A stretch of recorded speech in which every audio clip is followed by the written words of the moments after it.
I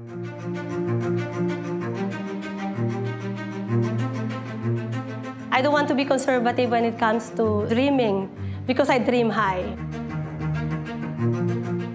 Hi, I'm Ann Payawal. I'm 50 years old and I'm a businesswoman. Marami kasing struggle sa pag-start ng business. Number one is you have to believe in yourself. Because if you don't believe in yourself, nobody else will believe in you. Since we are a family of pet-loving people, na-realize namin there's a big need para magkaroon ng mga grooming services that can take care of the animals. And then the family, my siblings, decided to start the business together with our 2 friends. What we want to do is to be an advocate of animal care and love. We're planning to put this business in franchise. That's why when I dream high, I also take care of myself. So yun yung goal ko, to stay fit, to stay healthy by taking MX3, and to continue working with my siblings and make this company grow and mag-launch kami ng mga franchise in different cities. MX3 is like praying. We cannot live without prayers, right? Based on my experience, MX3 works for me. It works for my life. It's a miracle. And I couldn't find anything closer to that.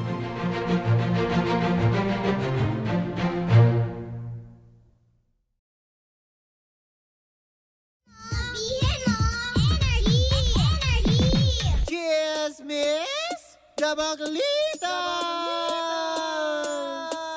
With Tita Cora and Kapitana Sisa. Same pero iba. Kayo patuloy pa rin pong nakatutok at nakikinig sa number 106.7 Energy FM. Pag huwag mong sabihin radyo. Sabihin mo, ano? Ayan, hindi ba? Oo nga. Hello po sa inyong lahat. At syempre sa lahat pa rin po ng kabubukas pa naman ng kanilang mga radyo. Welcome sa Energy FM. At ako po si Kapitana Sisa. Ako naman po ang yung Tita Cora. At ito pa rin ang Baklita sa Woo Woo Woo! Diba? Bumati ka muna, Mari. Oy, hello po sa inyong lahat dyan. At syempre sa lahat ng ating team replays. Hello po sa inyong lahat. Diba? Sa lahat ng ating mga friends, enemies, and lovers. Hi! Uy! Sino yun? Ay, batiin lang din ba? natin yung mga nagko-komento sa ating Facebook Live. Ay, hello po sa inyong lahat. Magandang umaga po sa inyong lahat. Good morning. Yes. At sa lahat ng mga nagko-komento at nanonood sa atin sa ating TikTok account. Ay, Ayan. hello po. Ayan. Pwede nyo rin po kami masundan doon and don't forget to follow us on TikTok. Yes. Of course, on our YouTube channel and of course on our Facebook page, Energy FM. Sa Kanam. Charot. Oo. Tsaka naka 1 million na tayo. 1 million followers sa on Facebook, diba? Kayanin nga natin gawing 1M sa TikTok. Oo. And of course, on our YouTube channel. Don't forget to subscribe. Hit the subscribe button and notification bell para lagi updated sa mga showbiz happening. Correct. Ay, batiin lang din natin, Mare, ang pamunuan ng MTRCB. Yes, kay Chairman Lala Soto. Ayan. Thank you so much. Kahapon umattend kami ni Tita Cor. Nag-multitask kami. Oo. Diba? Habang umi-ere, uma-attend ang webinar ng MTRCB. Hello po sa inyong lahat. At kaya namin ginagawa yun para sa responsableng panonood ng ating mga kababayan. At para makahuli ng mga gumagawa ng kalaswahan sa loob ng sine. Security guard pala sa MTRCB. Ay, pero eto may chika ako, hindi to security guard. Ako nakakalungkot, Mare. Medyo nalulungkot lang ako, Mare, kasi nga, di ba, kahapon, pag-uusapan na sana natin. Pero nagsaliksik ako ng very, very light. Wow, gusto ko yung pagsasaliksik ka. Nag-research ako ng very, very light, Mare, tungkol doon sa pinagdadaanan ni Miss Chris Aquino. Kasi nga, di ba, noong nakaraan na pag-usapan natin si Miss Chris Aquino, tapos ginawa nating light, and yung ibang mga, yung mga ibang nanonood sa atin, hindi nila maintindihan. Actually, hindi na nga nila pinanood naghusga na lang sila, galit sila sa atin. Pero ang hindi nila alam, kasama sa mga prayers natin si Miss Chris Aquino. At kahapon nga, pag-uusapan sana natin siya, pero kailangan ko magsaliksik ng mga ilang bagay tungkol doon sa pinagdadaanan niya. Okay, so eto na nga, Mare, nagmula itong pag-uusapan natin, Mare, dun sa ginanap na interview ni Tito Boy Abunda nung isang araw. Oo nga, diba? Kay Via Miss Chris. Zoom. Yes. Which is, doon ay pinaliwanag ni Miss Chris Aquino, detail by detail, kung ano yung pinagdadaanan ng kanyang kalusugan. Nawa ko dun, Mars. Diba? After niyang ma-ospital, yung maipasok ulit sa ospital para ma-check yung sa kanyang puso. Correct, diba? Wala na siyang immunity. Tapos, sa Lunis pa. Yes. Kung sakaling matutuloy nga yun, sabi nga niya, diba, yung kanyang immune system, kung sakaling iinumin niya yung gamot na yun, ay para bang, alam mo yun, pwede na siyang dapuan ng kahit na anong sakit. Kaya naman, Mare, diba, kung makikita ninyo or mapapanood ninyo yung video, Mare, parang mistulang naghahabilin tong si Miss Chris. Doon ako medyo kinilabutan. Nung sinabi niya kay Boy Abunda, diba, na hindi niya pa Boy, diba, mangako ka sa akin, ganyan. Na if anything happen, talagang lilipat si Tito Boy agad-agad. Correct. Tsaka hinahabilin US. na rin niya dahil mukha yata nga magiging manager ni Bimbi si Tito Boy. Kasi diba, babalik nga. Actually, siguro on the way na or 2 weeks from now. 2 weeks from now daw, Mare, uuwi na ng Pilipinas. Tapos maiiwan doon si Miss Chris Aquino. Kasi nga, diba, kailangan niya maggumamot, magpagamot at magpagaling. Diba? Actually, hindi ko nga napigilan. Alam mo ba, nung nag-post nga siya, doon pa ako natawa kasi diba nabanggit nga at pinasalamatan niya si Dingdong Abansado. Yung pala kinorek din naman niya kaagad na imbes na Dingdong Dantes ang gusto niya sabihin. Pero it's a dear friend naman din para sa kanya sila, Dingdong Abansado and of course Jessa Zaragoza herself. Diba? Na parang yun lang na, diba, na nalulungkot ako sa mga sitwasyon kasi showbiz will not be the same without Chris Aquino. At saka, Mare, itong pinagdadaanan ni Miss Chris Aquino, di ba sabi ko nga sa'yo, nag-research ako ng konti. Hindi lang pala ito mahirap sa kanyang kalusugan or hindi lang masakit yung mga pinagdadaanan niya sa katawan.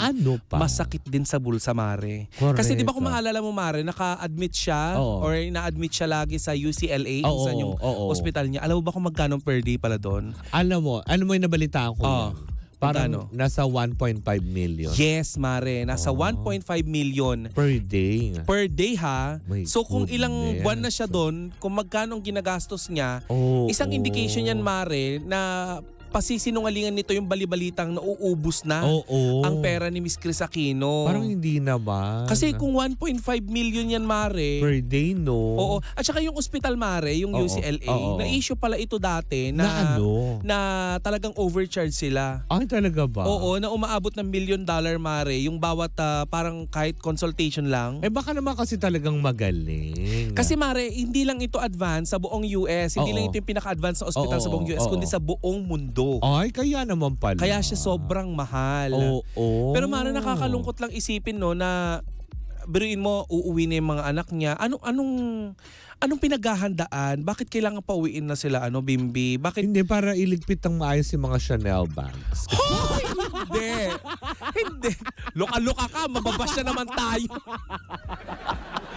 Baka ibinili niya, anak, yung mga bags ko, pakikiingatan. Yung huli kong binili. Siya nagsabi over niya na. the pandemic, yung mga Chanel bags ko. Hindi kasi, di ba, parang anong pinaghahandaan ni Miss Chris Aquino? Kasi tinanong din siya ni Tito Boy, gusto mong pasalamatan? Nagpapasalamat daw siya sa Diyos kasi yung pagdiriwang ng birthday niya, nung nagsalita siya, nagbo-birthday siya noon Ang sabi ni Chris, yung bawat araw daw na ibinibigay sa kanyang extension ng Diyos ay parang regalo na lang din daw sa kanya. Kumbaga parang sa madaling salita, parang ayaw pa niya, pero kung ano yung plano ni Lord for her, ready naman siya. Correct. Diba? Nakakalungkot na yung isang taong nasa banig ng karamdaman ay nagsasalita na ng ganun. Correct. Tsaka habang pinanonood ko ngayong kahapon, nangingilabot ako, Mare, kasi nagpasalamat na siya sa mga kapatid niya. Tapos, diba, sino pa yung mga pinagbilinan niya, yung mga kapatid niya doon sa 2 bata. Yes. Diba? Nakakasada, no? Kasi parang hindi hindi naman sa sa kaalaman ng mga tao na Chris Aquino is a fighter ever since, diba? Pero alam niyo yun, hanggat sa huli pa din, alam niyo yun, hindi niya itinatago na sa mga tao kung ano na yung karamdaman niya, kung ano na yung lagay ng status ng health niya, diba? Yung mga ganong aspeto. Pero isa lang sana excite ako doon. Nasabi nga niya, diba, ang wish niya bago nagtapos yung interview is umabot pa siya ng 10 more years. Oo. Diba? Kasi, gusto nga niya na makita pa yung pagiging adult ni Bimbi. And tsaka syempre, papasok na sa mundo ng showbiz, sabi nga niya, diba, gusto ko na lang magpaka-stage mother. Kaya diba? Gusto pa niya mabuhay. Correct, diba? Gusto niya ng extension pa sa buhay niya. Pag-pray natin lang. Oo. Ay, Mare, ito pa, meron akong chika sa'yo. Ano? May yung ginanap na interview, hindi lahat ay parang natuwa or parang hindi lahat ay naawa or nakisimpatya sa pinagdadaan ni Miss Chris. Sige, ihikab mo yan. Ilabas mo yung hangin. Mahirap magpigil niya. Ang dami yung pinipigil. Kita ko yung parang nang humihingi ng tulong yung mata ng bakla. Sabi niya, Mars, hikab ako, Mars. May buton sa harapan mo, patayin mo yung microphone. Hikab lang naman ako, hindi naman niya maririnig. Diba? Sina nga. May mga nagtaas ng kilay, Mare. Bakit na naman? Kasi nga naman daw yung mga chika daw ni Miss Chris Aquino ay parang dapat 'di ba doktor ang nagbibigay niya. Dapat 'di ba ang naglalabas ng information tungkol sa kanyang estado ng kanyang kalusugan ay doktor. Kung kaya naman niyang intindihin, Mare, bakit naman hindi niya ilabas, 'di ba? Hindi, para siguro kasi alam mo sa akin, I don't see anything wrong with it kasi nagsishare din siya ng knowledge. Correct. Para dun sa may mga karamdaman tulad niya kasi baka hindi alam kung ano nangyayari. At least, diba, nabibigyan tayo ng kaalaman tungkol doon kasi siya rin nandoon eh.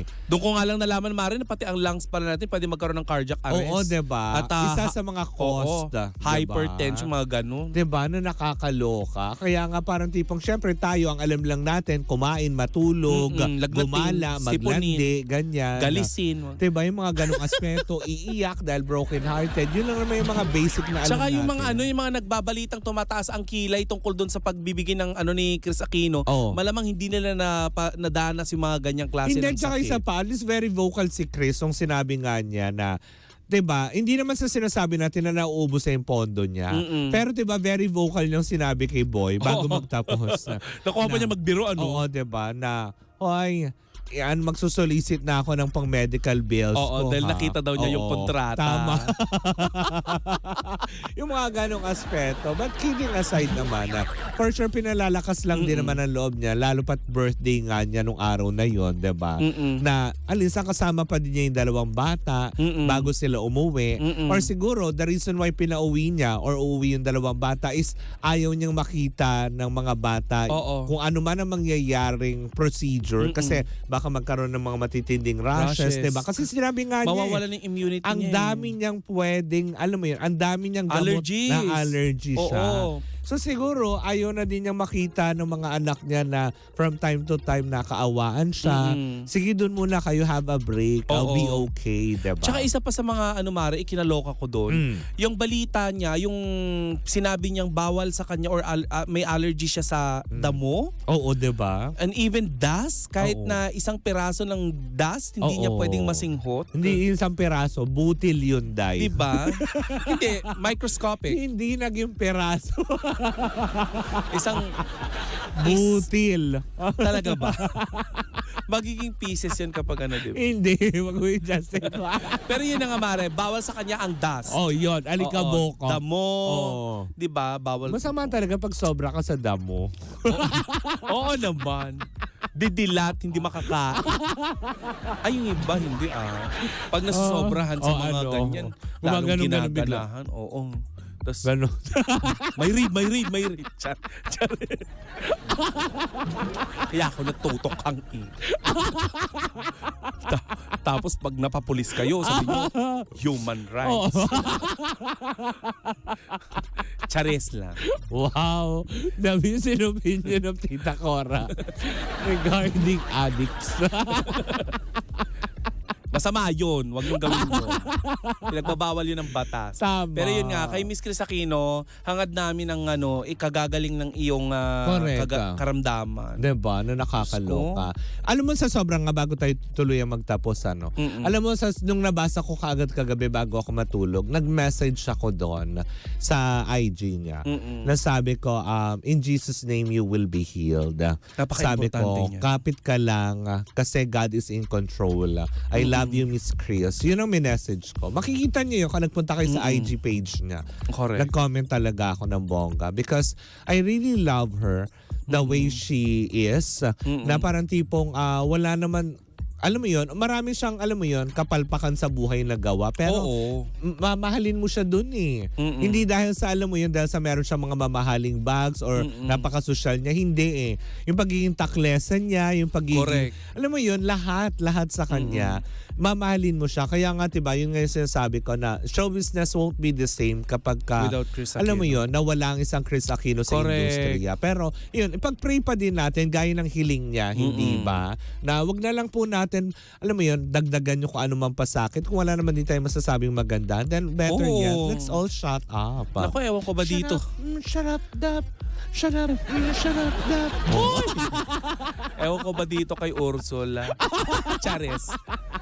And the two eels. Eme. Ay, tara na, magpaalam na tayo. Ito. Tapos ito si Ursula. Okay na? Okay, game. Anyways, okay, game. Happy Friday mo sa inyong lahat, mga Marce. Magkarinig ang magkapanooran naman tayo sa darating na Lunes para sa isang umatigabong edisyon ng Baklita sa Woo Woo Woo! Ayan, at syempre sa lahat ng mga babiyahe, sama kayo pupunta, mag-iingat man din po kayo. Ugaliin nyo laging magbaon ng MX3! Hindi ba? Walang masama dyan. Yes. Hindi yan nakakasama sa iyong kalusugan. Siguraduhin nyo lang na lagi nyo inumin yan on a regular basis. At saka kung wala namang gagawin. Correct. Paalala lang din po ng MX3 po ay hindi gamot at hindi ito maaaring gamitin panggamot sa anumang uri ng sakit. Yes. Diba? Mag-iingat po kayong lahat. Mare, kung wala kang gagawin, doon ka na lang sa bahay, tapos mag-download ka. Hindi lang Nomo. Kakasabi mo na mag-MX3, Nomo. Hindi, bakit? Pwede naman na. Mag-download ka na lang ng Arena Plus. O bakit? Paano mo iinumin yung MX3 kung hindi ka iinom? Ng tubig. Oo, diba? Oy, may mga umiinom ng medicine na hindi na kailangan ng tubig. Ako, talent ko yun. Talaga? Oo. Kahit 5 tabletas, kaya kong inumin ng gagano lang ako. Galing ng throat mo Oo. Kaya ko ang lumunok ng ng santol. Oo. Paano na tayo? Ayoko na. Kasama mamupunta ang usapang lunukan. Nako, anyways, ayan, muli po maraming salamat. Happy Friday once again. Tuloy-tuloy pa rin po ang ating tugtugan. Siyempre, dito po lamang yan sa number 106.7 Energy FM. Pagkawag mong sabihin, radyo! Sabihin mo!